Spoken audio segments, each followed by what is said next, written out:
బాహుబలి ప్రాణం పోసి పెంచుకున్న నా బిడ్డ తన కోసం ఆ పరమశివుడు రాసిన గమ్యమేంటో అప్పుడు నాకు తెలియలేదు.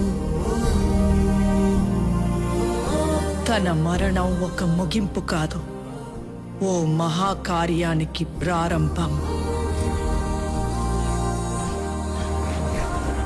తన గమ్యం యుద్ధం, భూత వర్తమాన భవిష్యత్ కాలాలని శాసించే దేవాసుర సంగ్రామం. తప్పుకో విశాసుర, బాహుబలికి శిక్ష తప్పదు. సోదరా ఇంద్ర, నీకు బాహుబలి కావాలంటే నన్ను గెలిచి తీసుకో.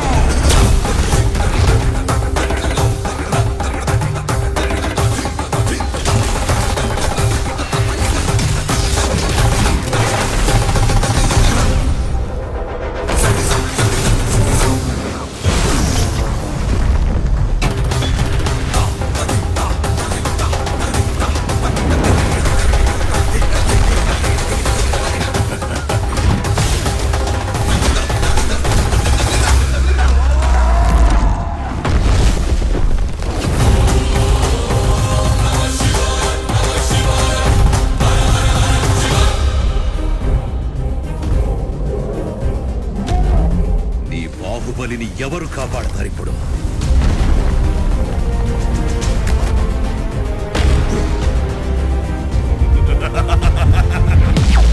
జై మహాకాల! అది అదే ప్రశ్న ఇంద్ర, ఇప్పుడు నిన్నెవరు కాపాడతారా అని.